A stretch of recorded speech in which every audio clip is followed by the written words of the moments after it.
घमंडी हाथी और चींटी का बदला। एक जंगल में एक हाथी रहता था। वह बहुत ही घमंडी था। वो बिना किसी बात के जंगल के जानवरों को परेशान किया करता था। जंगल के सभी जानवर उससे परेशान रहते थे। वह इतना बलवान था कि उस जंगल का शेर भी उससे डरता था। एक दिन हाथी ने एक तोते को पेड़ पर बैठे देखा।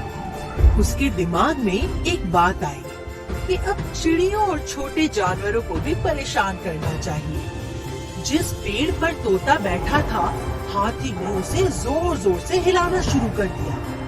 तोता डरकर उस पेड़ से उड़ गया। हाथी ने जब तोते को डरकर उड़ते देखा तो वह जोर जोर से हंसने लगा।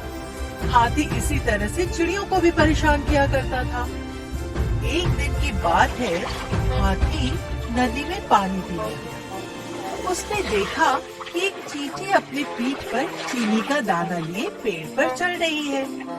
हाथी ने अपनी सूंड में पानी भरा और चींटी के ऊपर डाल दिया। बेचारी चींटी पूरी तरह से भीग गई। उसका चीनी का दाना भी खो गया। उसे बहुत दुख हुआ। एक दिन की बात है, चींटी अपना खाना ढूंढने के लिए कहीं जा रही थी। तभी उसकी नजर हाथी पर गई। वो गहरी नींद में सो रहा था। हाथी को सबक सिखाने के लिए चींटी धीरे धीरे हाथी के सूंड में घुस गई और जोर जोर से काटने लगी। हाथी की नींद खुल गई। वह परेशान हो गया। हाथी चींटी से बाहर निकलने के लिए आवाज देने लगा, लेकिन चींटी उसे काटती ही रही। हाथी चिल्लाने लगा और अब उसे समझ में आ गया था कि दूसरों को परेशान करना कितनी बुरी बात है।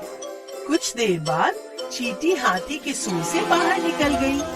चींटी जब बाहर आई तब हाथी को आराम हुआ। वह चींटी से माफी मांगने लगा। चींटी ने कहा, दूसरों को परेशान करने में तुम्हें बहुत मजा आता है ना? देखा, इसीलिए आज के बाद कभी किसी को परेशान मत करना। हाथी को भी अपनी गलती का एहसास हो गया था। उसने कहा, हाँ, मुझे माफ कर दो। आज के बाद मैं किसी को परेशान नहीं करूँगा। उसके बाद